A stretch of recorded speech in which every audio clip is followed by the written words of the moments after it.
this VP debate. First of all, I just want everybody to know that I am not friends with school shooters. Okay, I know Tim Walz said that he is friends with school shooters, and we know what he meant. But a little bit of a misstep there for Mr. Walz. But overall, I mean, a substantive, friendly debate. I thought JD Vance was going to be on the attack. These were like best friends out there. I mean, they're hugging it out at the end. This was like an old school pre-Donald Trump debate. It was almost too civil, right? And it should be civil, but I'm not used to civil in the last 8 years or so. Yeah, it was weird in a good way. It was weird in a good way. My wife and I are watching it. We just looked at each other and we're like, this is so different than Trump Harris. Not only was it more civil than anything we've seen in the Trump era, I think it was actually even more civil than pre-Trump. Like, I don't remember Obama and Romney being this nice to each other, or Bush and Gore, or really anybody that I can think of. Well, I mean, they were really overall nice, kind, deferential. And then at the end, off camera as well, when they were still on camera, but they were off stage and they were with their wives, shaking hands and then introducing their wives to each other. So that alone was striking. Now for Walz, that's kind of the reputation he has. Like, that's his personality. And so that wasn't that big of a surprise to me. What was a surprise was Vance, but I think it was smart. Look, I think Vance, his favorabilities are underwater. Mhm. Right? His net favorable is negative. At the time he was elected, he was the least popular vice president in terms of polling at the time of selection in the modern era. And he knows that. And we have the they're eating the cats and dogs thing that he helped spread. We have the things he has said about women, the childless cat ladies. He knew he needed to come off as a kinder, gentler soul, a reasonable guy. He spoke softly. Even when he attacked, he wasn't nasty in the way he did it. Like, you could tell this was a deliberate strategy, and I think a very, very smart strategy for JD Walz to come off as kind of a humble, kind, aw shucks kind of Ohio Midwestern guy. I agree with you. And I think his favorability, I just saw a graphic the other day that it was -11 entering this debate. So I agree with you. To come out there and to just be kind of that kind guy, I think he's able to kind of shift the narrative a little bit. Let's start here. It was a very substantive debate. We're talking what, about an hour and 45 minutes. So there's a lot to get to, but let's just start right here. I think JD Vance clearly won the debate. Now, I don't think he absolutely destroyed him. I don't think it was a mercy rule. If you were to go the most recent debates, obviously Biden imploded. And then you tell me, do you think JD Vance beat Tim Walz in the same way that Kamala Harris beat Donald Trump? I would say JD Vance won about 60-40. I think that's fair. What do you think? Well, I think if I had to score the debate just in terms of performance, I think Vance was the winner, but I think it was close. And I Okay. say that even putting aside, and we'll get into the issues later, but when I'm looking at who won a debate, to me, that's not really about the issues. That matters, but it's more about who controlled it and who was the Mhm. smoother presenter and who really made the best impression. And I thought that was Vance. I thought Vance spoke more smoothly and articulately, and you could see, look, Walz is a school teacher, right? I mean, you could see he wasn't in college and debate club probably, and I'm sure Vance was, and you could see that in their presentations. Like, agree or disagree, Vance was the more polished candidate. Now, in terms of the previous debate, this to me, I agree with you, like 60-40 Vance. Walz had some good moments, Vance had some bad moments, but overall, I would score it judge's decision for Vance. Harris, I thought, knocked Trump down multiple times, like, to use our boxing metaphor. Like, she beat him badly in that debate, in my opinion. Now, it wasn't a complete walkover, obviously, like Biden, but I thought Harris really beat up Trump badly in that debate. And it was a clear, decisive victory for her in a way that in the polling, and we've seen this in the last 3 weeks, I think really helped her. It really forged her into an even bigger lead where she was basically a betting underdog heading into that debate. Now she's a slight betting favorite, and I don't think that's a coincidence. Nothing else has really happened of note, to alter the race in the last 3 weeks. Her performance was good. Trump's was really bad. So this was not as big of a gap nearly in terms of that performance. Also, I don't think there were nearly as big of or a dramatic moments that like we had in that debate. I thought this debate was, for lack of a better term, more boring. As you said, it was kind of a throwback to like an old boring politics where people kind of agree with each other and are generally pretty nice. It was strange in that regard. But yeah, I would do like this one went the distance to hammer my boxing analogy. Judges scorecard slightly for Vance. Okay, you mentioned the betting odds and how they shifted after the Harris Trump debate, where I think the percentages shifted like 8.5, 9 points. And I was checking this again throughout tonight's debate, and I think it goes to show you that no matter what you think about Vance, Walz, who won, who didn't, the VP doesn't really matter that much. And here's why I say that. So look at the betting odds right now. So Kamala Harris 50.9%, Donald Trump 48%. When the debate started, it was Kamala Harris 51% and Donald Trump 47.8%. So we're talking about a shift of like zero point 0.3 percentage points in the favor of Donald Trump, which makes sense because look, JD Vance did clearly win this debate. Now, again, if you want to say 60-40, 55-45, 65-35, we can have that debate right there.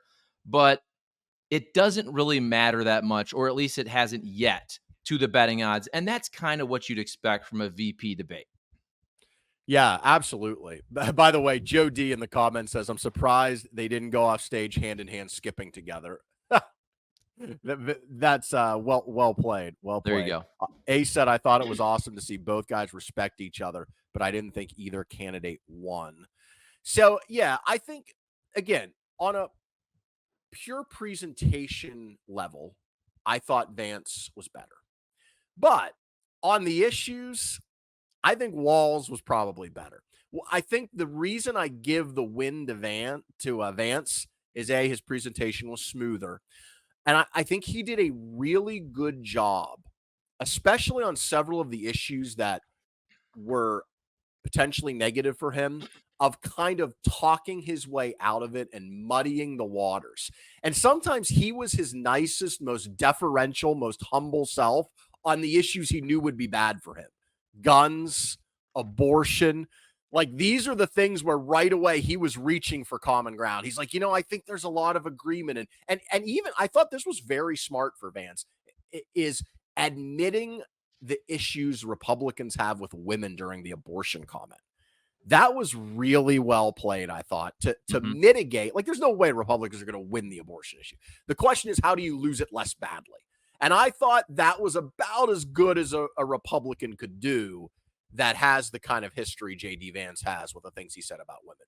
And the reason I don't think Walz was quite able to win the debate is because he had several opportunities to nail Vance. Because, again, on the issues, on several of them, Walz had the advantage. And I counted several of them. So here were some of the highlights. On the immigration thing, which was the third topic, so early in the debate, the moderators were pressing him. Okay, what's the deportation plan? You want to deport these 20 million people. How? What did Vance say? He said, well, there's about 1 million criminals who have been convicted of some type of crime, which, by the way, that means people who had a DUI 25 years ago. Are we going to deport them if they had a DUI 30 years ago, if they got arrested for having pot? But but he's like, well, 1 million people. And then he didn't say anything else about any specifics. If I would have been Walz, I would have said, hey, wait a minute. He didn't answer the question. Who are you deporting? Are you deporting the grandmother that's been here for 45 years? Are you ripping her out of her home? Are you deporting parents who have children who are American citizens? Are you deporting a husband who's married to an American citizen and has a job and has been here for 30 years. Like, who are you deporting and how are you going to do that? He could have nailed him on that and he just let it slip. On the gun issue, this was one where I couldn't believe Walz let this go. Vance was talking all around the issue about Mhm. school shootings. We need to harden the schools, mental health, all of the typical Republican talking points, dancing around the obvious issue. And Walz brought up Finland. Finland, which has high, as he pointed out, high gun ownership rates. He could have picked any number of countries, but yet doesn't have the school shootings we do. And I thought, okay, here we go. He's going to nail him. Why would all these countries with high gun ownership rates not have any school shootings and America does? I wonder if it has anything to do with our gun laws. Could that be it? Clearly, that is the answer if you look at the comparison, right? But Walz didn't finish it.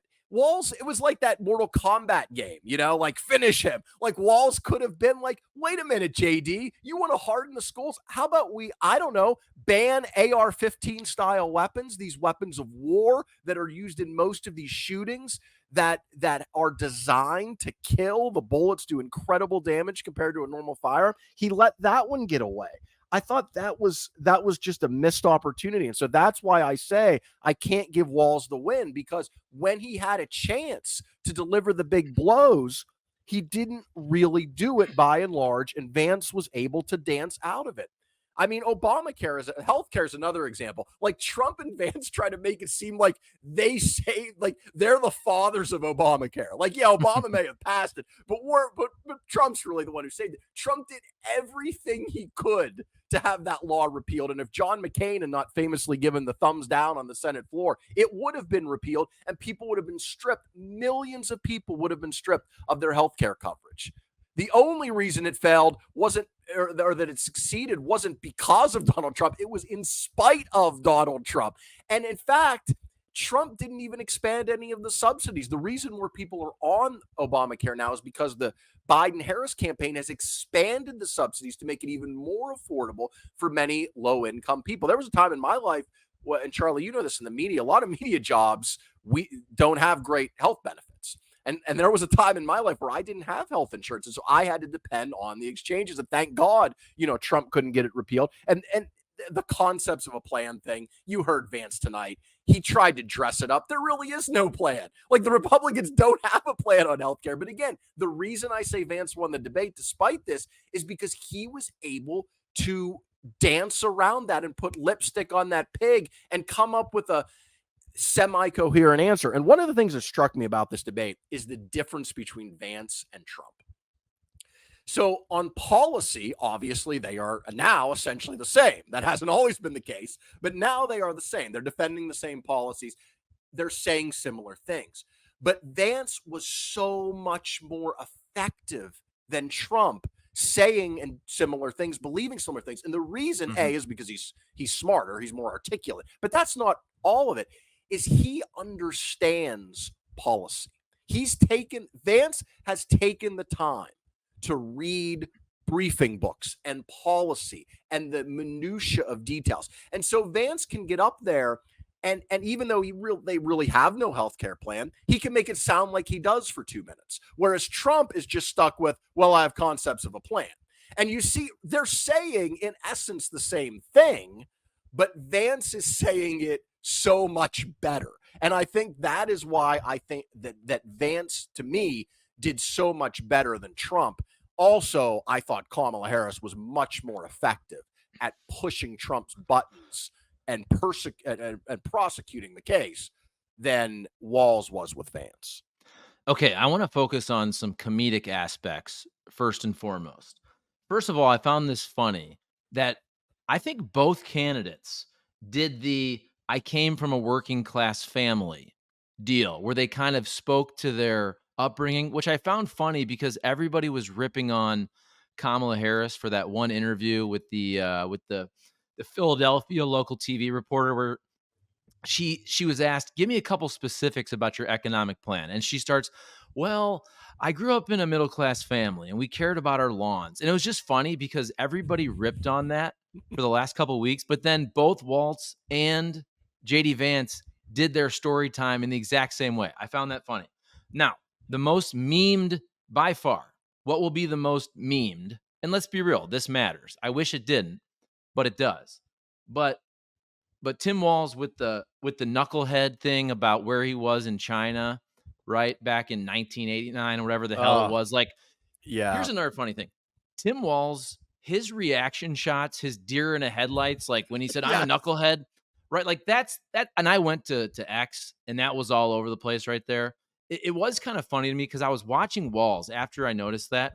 I thought Kamala Harris did a really good job of her reaction shots to some of Trump's crazy. Remember, she was like this. She was kind of looking like Yes. this, Yep. like it was very effective.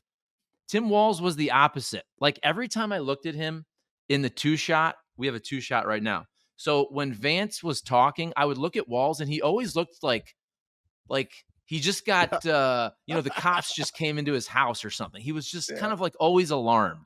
Again, does that matter?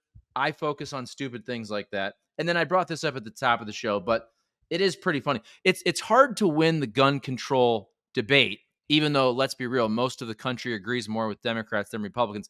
But it's hard to focus on the substantive debate when you say accidentally, I became friends with school shooters, which is pretty funny. Again, we know what he meant, but he Right. misspoke.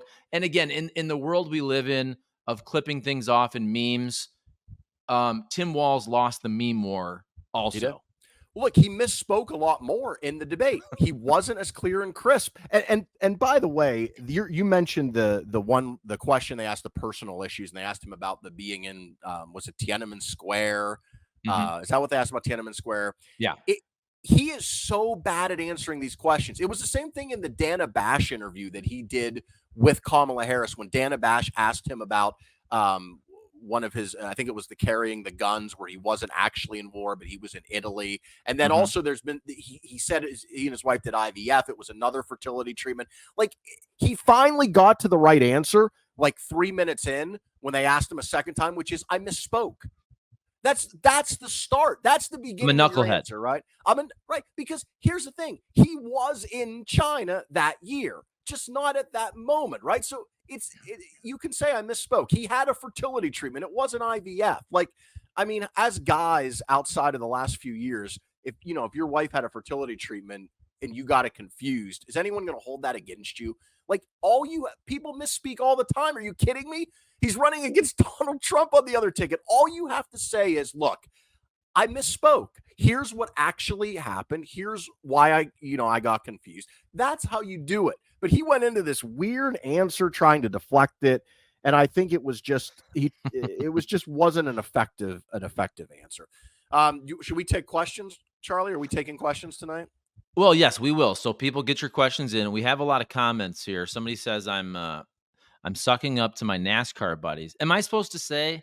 So am I supposed to say that that Tim Walz won the debate? I mean, look, I said Kamala Harris clearly won the debate versus Trump. We all know Joe Biden basically pooped his pants in his debate.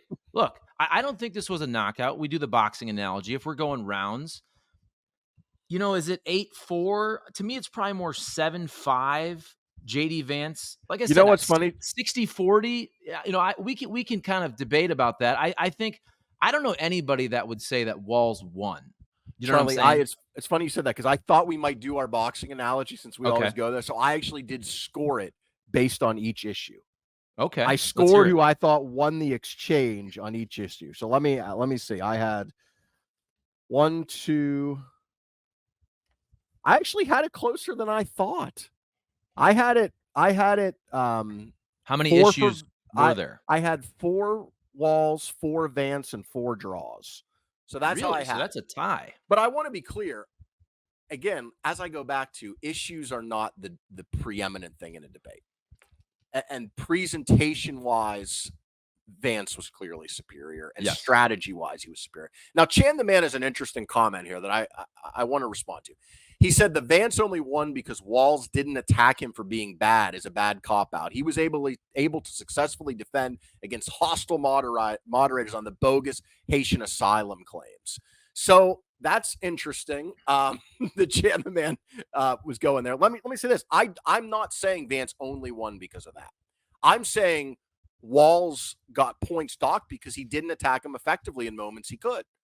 But that's not the only reason Vance won the debate. Again, I thought Vance presented himself better, and on issues that weren't his strongest, I thought he did a good job by and large of trying to put lipstick on that pig. In terms of the moderators and the Haitian asylum claims, as Walz pointed out, we have accepted people from countries for a very long time who have issues in their country. Right now, it's Venezuela, Haiti, Cuba. These are countries who have tyrannical regimes. In the case of Haiti, they basically have no government at all. And yes, the Biden administration has allowed that process to go more quickly through the app and some of the other things they've done. But the concept of that program, I sound like Trump now, the concept of a plan, has been around for a very long time, for 35 years, where we do this. This is what we do in America. We help people, we bring them in. Does it create some issues? Yes, of course. We all acknowledge that. But the point is, those people, those Haitian immigrants, are not illegal immigrants who jumped over the border. And I think that is a key distinction. Also, they are here working and helping, the community there in that regard. Although, as we've said, to be clear, there's problems associated with that as well. Nobody would deny that. So that'd be my response to Chan the Man. Okay, Chan the Man. I'm not trying to attack you here, but I'm going to a little bit because you bring up hostile moderators. Now, here, before I attack you, I'm going to agree with you. I think that when JD Vance was trying to explain, though, look, even though they're legal, that's because Kamala Harris or Joe Biden, they're allowing in this number of people where previous administrations, you don't have to allow as many people in. Now, at that point, that was the one part, in my opinion, of this debate where the moderators actually had an impact. And if you remember, JD Vance even interrupted the moderators and said, "Let me explain this." I wish they would have let him go there. Okay, so that's my one criticism of the moderators. Now, again, when I get back to the humorous aspect, now this annoyed me. Margaret Brennan, I feel like the debaters would finish their sentence. They'd clearly be done. And she'd say, your time is up. Well, yeah. I mean, the guy was done talking. Like, you don't need to say that. And they kept saying we have a lot to get to. So I push back at you, Chan the Man. I don't want to hear. First of all, I thought Donald Trump and his side, they were crybabies. And I did a whole video on this. They were crybabies crying about the debate moderators the last time. I get it. They fact checked Donald Trump more. That's not why he lost. Kamala Harris won that debate. Okay. So I don't want to hear talk about the moderators. Were they perfect? I saw the one spot, which I just mentioned. I think they should have let them go at it there. But other than that, I mean, is anybody going to be talking about the moderators, Eric, after this one? I don't think so, nor should they. No, that was the one moment when I thought they maybe overstepped a little bit, and I agree, they should have just let him go. I'm always the fan of in those debates when the candidates seem like they want to go back and forth, let them go back and forth. Because Yes. this debate, unlike the other one, did not have the muted mics unless they called for the muting, which they did once, I think, at that same point. But it wasn't the automatic muting, right? Like Trump would speak, Harris was muted. That wasn't the case here. So I think the debate rules would have allowed for a little bit more of that, and I thought they should have let him go. I thought Brennan was a little too aggressive. You're right on some of the. Okay, we're going to move on right now. Like we have a lot to get to. Right, we have a lot to get to. She could have probably just taken a deep breath. And I think because here's the thing about Vance and Walz in that debate, they weren't like Trump or Harris. They were very laid back themselves. I mean, they weren't really, going at it or interrupting each other very much at all. So I thought that was interesting. I also thought Walz did do better as it went on. I thought he was nervous on the first question. In fact, my very first note is seem nervous. That's the first note I made for Walz. I thought that Israel question at the beginning, which was a good question to start with. I don't know if I would have worded it quite that way, but the topic was absolutely the right story. I mean, one of our key allies in the Middle East might be going, the process of being in an all-out war potentially with one of our top adversaries. So I thought it was smart to start there, but I thought Walz didn't necessarily handle that well. I actually scored that question better for Vance when he talked about Trump established stability. And that's, by the way, when Vance started with calling it the Harris administration. And if you notice, he did that pretty much throughout the debate. It wasn't the Biden administration. And I think, again, getting back to why I think Vance won, he had a plan. The plan was to present himself as a reasonable guy, and the plan was also to label everything that's happened that hasn't gone well in the last 3.5 years and to put that around the neck of Kamala Harris. And then to use that to say, hey, those are some okay ideas that she has. Why hasn't she done it for 3.5 years? So going back to that theme, because that's part of debates too, is hitting the theme. I thought that was smart strategy for Vance as well, to go back to the theme of, okay, she's got all these great ideas. Where's she been for 3.5 years? Sure. And I also look at these notes, baby. My first thing I wrote down was similar. Walt, first answer, seemed nervous and unsure of himself. But then he picked it up after that. Again, I don't think he won, but that first answer, remember he meant to say Israel when he said Iran or vice versa, and you could tell like Yes. right out of the gate. Yeah. I was like, okay, this could not go well. But he Yeah. righted the ship again. I don't think Tim Walz embarrassed himself, right? He lost this debate. I also, you tell me, I think the Harris Walz administration was smart by putting out all these reports. You remember all these reports you saw the last couple of days? You sent one of them to me in our text Yes. about how Tim Walz is nervous, right? He's not a Yes. good debater. He told Kamala Harris that when he was chosen, that he's good on the trail, he's not a good debater. He had never gone up against somebody who's almost like a prosecuting attorney, who JD Vance can kind of be that guy in a debate. And I thought that was actually really smart in terms of, this is what I think the Democrats did well with Biden until Biden literally imploded, is they always made sure the bar was so low that you could just step 1 foot over it. And I think that was smart because it set the tone in the narrative that JD Vance is going to absolutely demolish Tim Walz. And he did beat him, but I think it was a lot closer than a lot of people expected. And I think that was smart strategy, getting those stories out there, because look, those stories don't get out there the last couple days right before the debate unless somebody wants them out there. Well, it's an age-old political tradition, but this one and the story I sent you was probably the most egregious example I've ever seen. Because this wasn't just your typical, oh, my opponent's a good debater. This was like, he's afraid he's going to completely collapse. It was like he's afraid that he's going to let Kamala Harris down and that he's so nervous.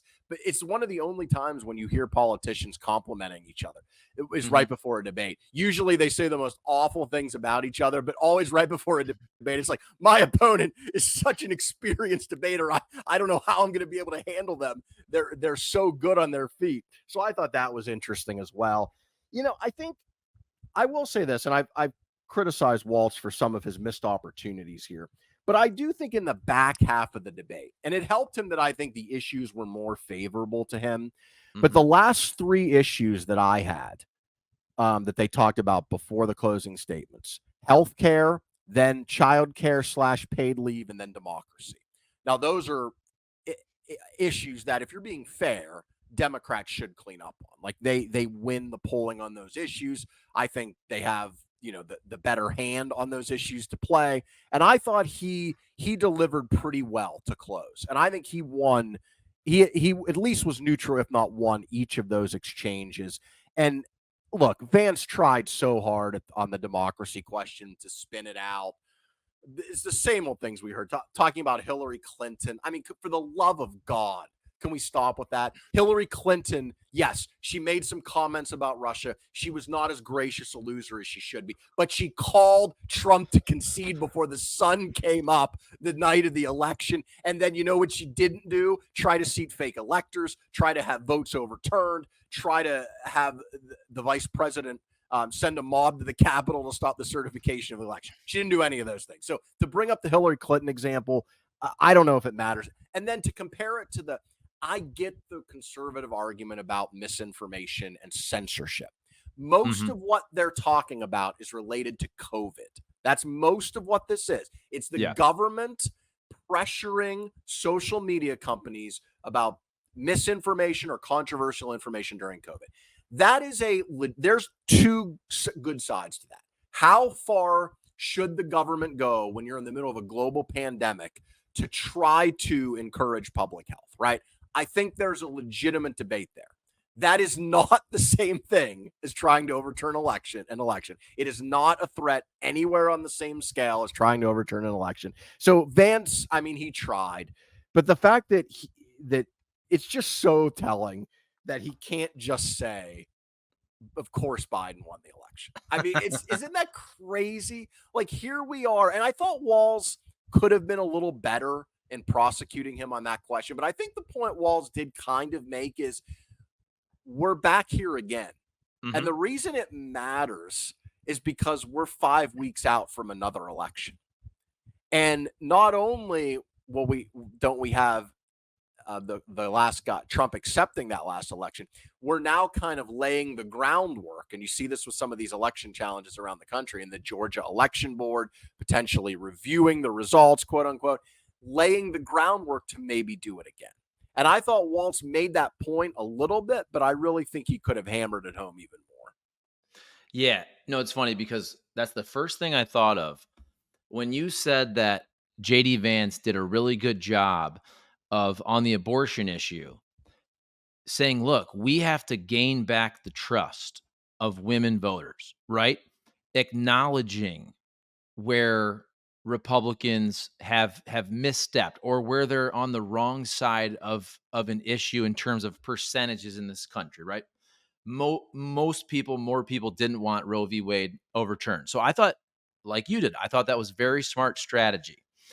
Which is funny though, because if you say, look, let's say 60% of people didn't want Roe v. Wade overturned. I remember seeing a poll a couple years ago, and it said something along the lines of 60% of people think that Donald Trump basically tried to overturn the election. So there's another issue that Democrats are on the right side of that you could try to gain back trust with the voters.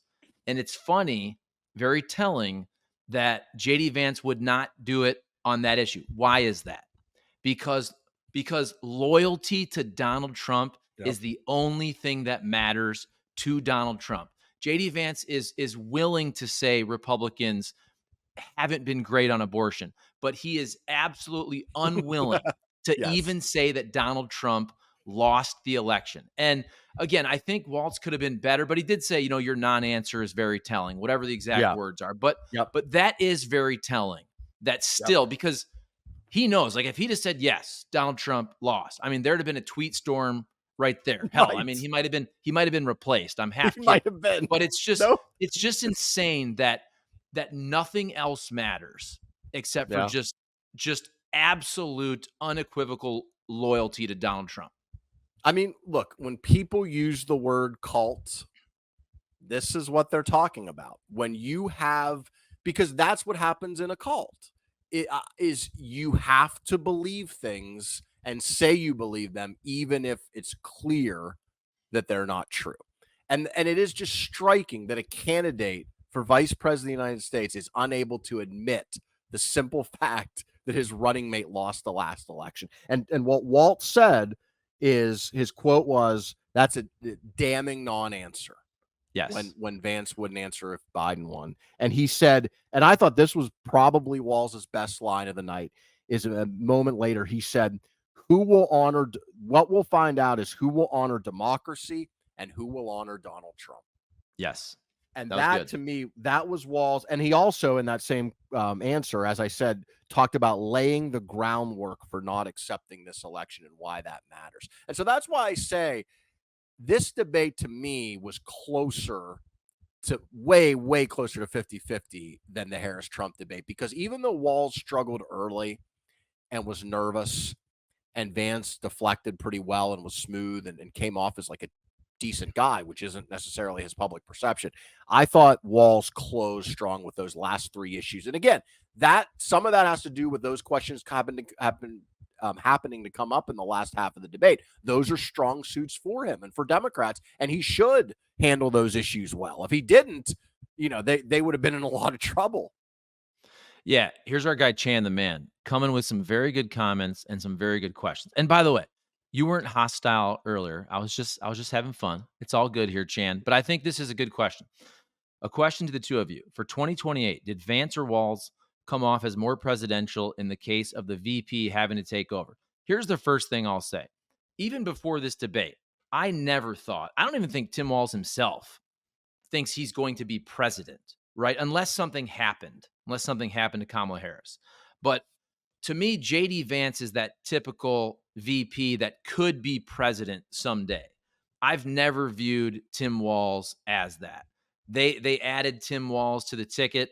I think they thought that he would help them in the blue wall states, and he's good at meeting people and talking to people. And don't you think it's fair to say, Eric, when you watch tonight's debate, Tim Walz did not come across very presidential, right? He's just like your typical aw shucks VP.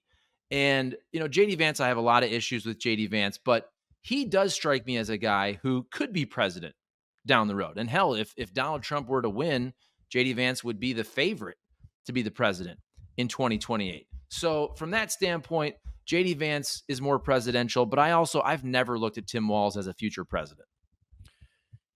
Yeah, I think you're right. I don't think Tim Walz looks at Tim Walz as a future president. In fact, there was reporting. I remember reading a report. I think it was CNN that so if you remember, it was basically down to Walz and Shapiro, and they both had interviews with Harris and her team that last weekend.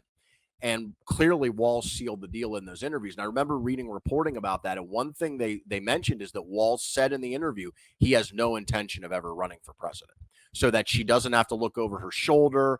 That he is, and look, the way he carries himself backs that up. He is as deferential to Harris as you can imagine a running mate being.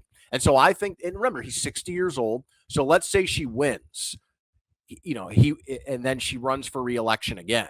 Is he going to run for president at almost 70 years old? No, of course not. And if she loses, well, Joe Biden, right? Joe Biden, right? No, Joe Biden would run for president at that age. I don't think Tim Walz will. And I think I think Walz meant what he said to her. Also, if she loses, there's no chance. I don't even think Walz would even consider running, because could you think of a vice president who was Tim on a Kaine. losing ticket who won a nomination or came anywhere near it in the future? I don't know if that's ever happened.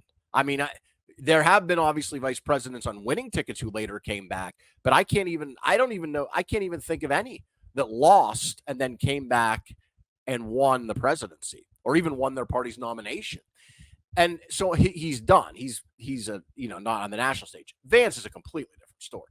Vance was, first of all, the man clearly, even before Donald Trump picked him, wanted to be president. You can just tell. I mean, and I'm not saying even that as a pejorative. Like, there are people, Josh Hawley is one in your state, who you could tell from the moment they ran for high office.